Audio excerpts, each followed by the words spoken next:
నమస్తే. ఇన్నాళ్ళు నన్ను సపోర్ట్ చేస్తూ, ఎంకరేజ్ చేస్తూ మీ ప్రేమని నాకు అందిస్తున్న ప్రతి ఒక్కరికి కృతజ్ఞతలు. అలాగే ఈ వీడియో కూడా ఖచ్చితంగా మీకు ఉపయోగపడుతుంది. లైక్, షేర్ అండ్ సబ్స్క్రైబ్ చేసి మీ సపోర్ట్‌ని నాకు అందించండి. అలాగే ఈ వీడియో పట్ల మీకున్న అభిప్రాయాన్ని కామెంట్ సెక్షన్‌లో కామెంట్ చేసి తెలియజేయండి. ఇప్పుడు వీడియోని చూద్దాం.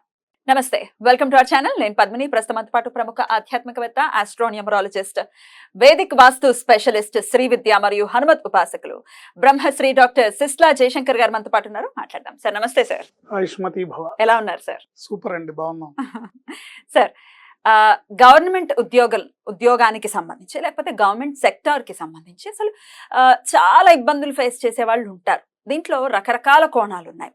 ఫస్ట్ ఏంటి అంటే అసలు మాకు గవర్నమెంట్ జాబ్ రావాలి, చెప్పులు అరిగేలా కొన్ని తిరుగుతూ ఉంటారు, అప్లై చేస్తుంటారు, గ్రూప్స్ కి రాస్తుంటారు, సివిల్స్ ప్రిపేర్ అవుతుంటారు. వర్కౌట్ కాదు అంటే డెఫినెట్ గా బాధ అనిపిస్తుంది. ఏజ్ అయిపోతుంది, కొన్ని ఇన్ని సెషన్సే ఉంటాయి, ఇన్ని అటెంప్ట్సే ఉంటాయి కొన్ని దీంట్లో అయితే ఇట్లాంటి చాలా కంగారు పడిపోతూ ఉంటారు. ఎందుకంటే లైఫ్ అంతా దాని మీదే స్పెండ్ చేసినప్పుడు డెఫినెట్ గా బోల్డ్ అన్ని ఆశలు పెట్టుకొని ఉంటారు. సో గవర్నమెంట్ జాబ్ రాకుండా ఇబ్బందులు పడే వాళ్ళకి, ఆల్రెడీ గవర్నమెంట్ జాబుల్లో ఉన్న వాళ్ళు ఇబ్బందులు పడుతూ ఉంటారు. పై అధికారులతో అవ్వచ్చు, లేకపోతే ఆబ్వియస్ గా జాబ్ వదలలేరు, ఆబ్వియస్ గా అదే లైఫ్. సో అక్కడ ఇబ్బంది పడుతుంటారు. గవర్నమెంట్ నుంచి వచ్చేటటువంటి కొన్ని బకాయిలు ఉంటాయి, అవి రాక ఇబ్బందులు పడే వాళ్ళు ఉంటారు. ఇక వాళ్ళ పరిస్థితి అయితే ఇంకా అనిర్వచనీయమైనటువంటి పరిస్థితి. సో డెఫినెట్ గా ఈ మొత్తం అంశాల గురించి అంటే గవర్నమెంట్ చుట్టూ తిరిగేటటువంటి అంశాల్లో ఇబ్బందులు, ఏ ఇబ్బందులైనా కూడా వాటిని అధిగమించడం కోసం ఏం చేయొచ్చు సార్? తప్పకుండా అండి. జనరల్ గా జాతకంలో రవిగ్రహం అనుగ్రహం లోపిస్తే, రవిగ్రహం యొక్క అనుకూలత లేకపోతే ఇలాంటి పరిస్థితులు ఏర్పడతాయి. ఇవన్నీ పెద్ద చిన్న ఇవన్నీ ఒక ఎత్తు అయితే, 100 కోట్లలో బిల్స్ పేమెంట్స్ ఆగిపోయిన వాళ్ళు ఉంటారు. వాళ్ళకు కూడా ఇదే పరిస్థితి, జాతకంలో ఉన్న పరిస్థితి. సో ఒకసారి వాళ్ళ వ్యక్తిగత జాతకం చూపించుకొని, జాతకంలో వాళ్ళకి రవిగ్రహం ఏ స్థానంలో ఉంది, ఎలాంటి ఫలితాలను ఇస్తుంది, అనుకూలమైన ఫలితాలను ఇవ్వడానికి ఏం చేయాలనేది చూసుకోవాలి. ఒకవేళ మాకు ఏ జాతకం మాకు తెలియదండి అని అన్నా కూడా ఒకవేళ గోచారంలో ఎలా ఉన్నాడో చూసుకోవాలి.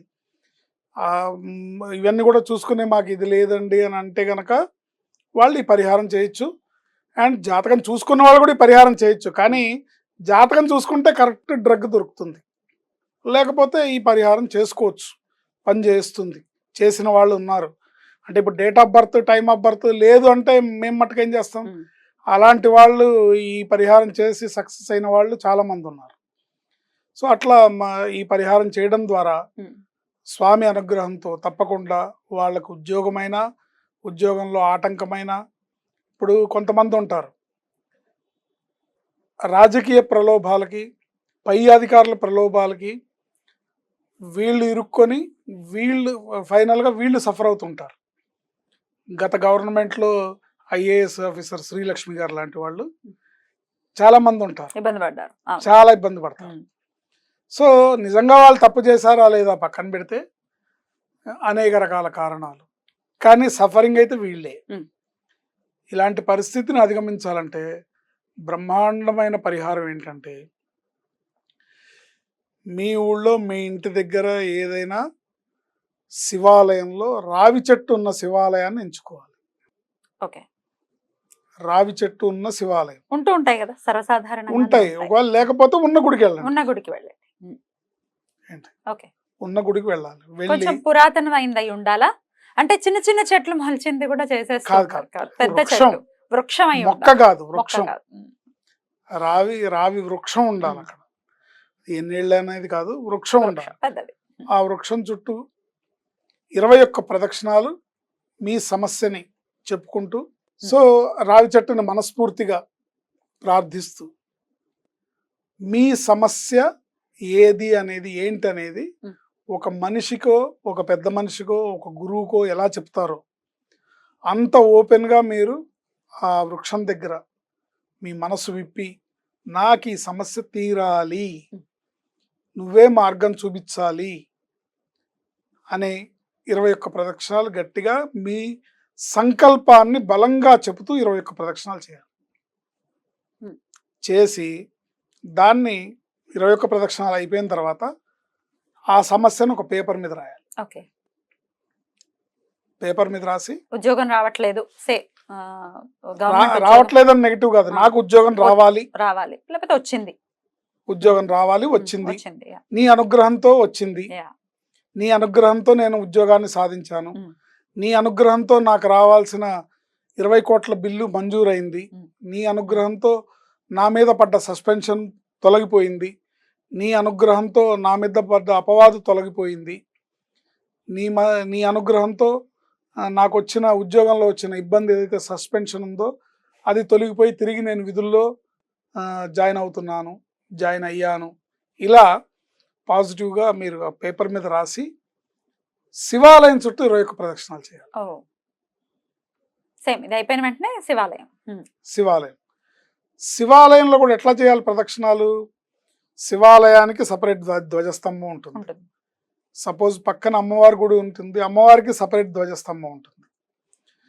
ఇంకోవైపు గణపతి గుడి ఉన్నా లేకపోతే కుమారస్వామి గుడి ఉన్నా, ఏది ఉన్నా సరే మొత్తం అందరికీ ప్రాంగణానికి తిరిగేటట్టుగా తిరగాలి తప్ప ఒక్క శివుడికే కాదు, పరివారం మొత్తానికి ప్రదక్షిణం చేయాలి. పరివారం మొత్తానికి ప్రార్థన చేస్తూ ప్రత్యేకంగా శివుడికి ధన్యవాదాలు తెలుపుతూ, నా కోరిక తీరింది, థ్యాంక్ యూ గాడ్, నా కోరిక నువ్వు మన్నించావు, నా అభ్యర్థనని నువ్వు అనుగ్రహించావు, నీ వల్ల నేను ఈ సమస్య నుంచి బయటపడ్డాను అనే నమ్మకంతో 21 ప్రదక్షిణాలు చేసి, అంటే ఇది ఏ రోజు చేయాలంటే ఏకాదశి రోజు చేయాలి. ఏ ఏకాదశి అయినా సరే ఏకాదశి రోజు చేయాలి. అంటే నెలలో 2 సార్లు చేసుకోవాలా లేకపోతే ఇన్ని ఏకాదశులను చేయాలి? వాళ్ళ పని అయ్యే వరకు ఏంటి ఖచ్చితంగా 12 ఏకాదశుల లోపల పని అవుతుంది. అంటే 6 నెలల్లో అయిపోతుంది. మీ పని ఎంత పెద్దదైనా సరే, అంటే అది ఎంత జటిలమైనదైనా సరే, ఈ పరిహారంతో 100 కోట్ల రూపాయల బిల్లు మంజూరు అవ్వాల్సిన వాళ్ళు కూడా అయిన సందర్భం ఉంది. మా క్లయింట్స్ ఏంటి వాళ్ళు కూడా వచ్చిన డబ్బులో మేము ఇంత దేవాలయం కడతామని, 10 కోట్లతో దేవాలయం కడతామని వాళ్ళు మాట నిలబెట్టుకొని కట్టారు. ఆ పేపర్ని ఏం చేయాలి సార్? ప్రదక్షిణాలు 21 ప్రదక్షిణాలు చేసి, అంటే ఇక్కడ చెప్పొచ్చేది ఏంటంటే, ఆ ప్రదక్షిణ చేసేటప్పుడు మీలో ఈ పని అయిపోయింది అంటే, రావి చెట్టుకు చేసేటప్పుడేమో మీరు అభ్యర్థించారు, శివుడి చుట్టూ ప్రదక్షిణ చేసేటప్పుడు నీ అనుగ్రహంతో నాకు ఇది లభించింది అనే విశ్వాసంతో, నమ్మకంతో, ఆనందంగా, అంటే సమస్య ఉన్నప్పుడు బాధగా ఉంటాం, సమస్య తీరినాక ఆనందంగా ఉంటాం, ఆ ఆనందాన్ని మీ మనసులో చూపిస్తూ 21 ప్రదక్షిణాలు చేసి ఈ చీటీని రావి చెట్టుకి కట్టే అవకాశం ఉంటే అక్కడ కట్టేయాలి. అదే ఎర్రటి దారంతో కట్టేసేయాలి. ఒకవేళ అలా అవకాశం లేకపోతే బలంగా దేనికైనా చుట్టి చెట్టు కొమ్మకి పడేటట్టుగా విసిరేయాలి. చెట్టు కొమ్మకి హ్యాంగ్ అవ్వాలి, అలా విసరాలి అంత బలంగా. ఇలా విసిరేటప్పుడు బోల్ డౌట్లు వస్తాయి, కింద పడిపోతే ఏమైపోతుంది, మళ్ళీ విసరచ్చు కదా పాప, ఇన్నోసెన్స్ తో వస్తుంది, రకరకాల డౌట్ జరుగుతుంటాయి. మరి పరిహారాలు ఇప్పుడు ఏమండి, కష్టాలు తీరాలి, కుండలో బియ్యం కుండలోనే ఉండాలి, పిల్లలు మటుకు దుడ్లులాగా ఉండాలి. ఏంటి సినిమా గురించి విశ్లేషిస్తేనే ఇది ఒక బిజినెస్ అని కామెంట్ పెడతారు. ఏంటి అశ్విని దత్ గారు మనకి ఏమన్నా ఇచ్చారండి? ఇవ్వలేదు సార్, ఇస్తే బాగుండు కదా. ఇదో పెద్ద వ్యాపారం అంటాడు. కమెంట్ చేసేవాడు ఎప్పుడు చేస్తాడు సార్? రాముడిని కమెంట్ చేస్తాడు సార్. కాదు, ఇదొక వ్యాపారం అంటాడు ఒకడు, ఇదొక స్టైల్ అంటాడు ఇంకోడు. సో మనం ఎందుకు చెప్తున్నామంటే, ఏమో ఏ పుట్టలో ఏ పాముందో, ఏ అసహాయాలకు ఏదైనా కొంచెం సహాయం అవుతుందో, ఉపయోగపడుతుందో అని చెప్తున్నాం. ఏంటి మీకు కనుక ఏమాత్రం పరిస్థితి బాగున్నా జాతకం చూపించుకోవడం, పేరులో ఏం రాంగ్ నంబర్ ఉంది, పేరులో ఎలాంటి నంబర్ మిమ్మల్ని లీడ్ చేస్తుంది ఇత్యాది అంశాలను చూపించుకోవడం అనేది అత్యుత్తమైన ఫలితాలను ఇస్తుంది. ఇవన్నీ కూడా రెమెడీస్ ఏంటంటే, సరే 12 ఏకాదశులు అన్నారు కదా, 12 సార్లు లెటర్ రాయటం అనేది చేయాలి. మన పని అయ్యే వరకు మనం అర్జీ పెడుతూనే ఉంటాం కదా, అదే అది చేసుకుంటూ ఉండాలి. మధ్యలో ఒకవేళ ఏదైనా అంతరాయం వచ్చినప్పుడు మళ్ళీ నెక్స్ట్ ఏకాదశి ఆడవాళ్ళైతే కంటిన్యూ చేసుకోవచ్చు. జనరల్ గా ఆడవాళ్ళకే ఇబ్బందులు వస్తాయి కాబట్టి కంటిన్యూషన్ చేయొచ్చు. పొద్దున్న సమయంలో చేయాలా, ఈవినింగ్? పొద్దున పూట చేయాలి, ఏకాదశి రోజు చేయాలి. ఆ రోజు వీళ్ళు ఉపవాసం ఉండి ఏకాదశి దీక్షని, అంటే వాళ్ళకి అంతకు ముందు ఈ ఏకాదశి దీక్ష పట్టింపు ఉన్నా లేకపోయినా ఆ రోజున మటుకు వీళ్ళు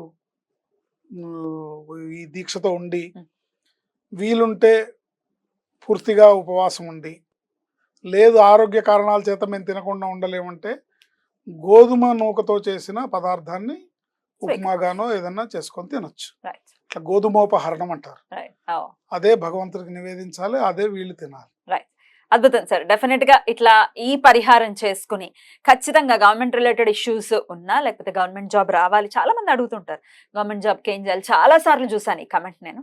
డెఫినెట్ గా ఇది ఉపయోగపడాలి మన వాళ్ళకి, గవర్నమెంట్ జాబ్ కావాలి అనుకునే వాళ్ళకి. గవర్నమెంట్ లో ఏ పని ఉన్నా సరే, మీరు ఒక టెండర్ వేసారు, ఆ టెండర్ మీకు రావాలని కోరుకుంటున్నారు, దానికి కూడా ఉపయోగపడుతుంది.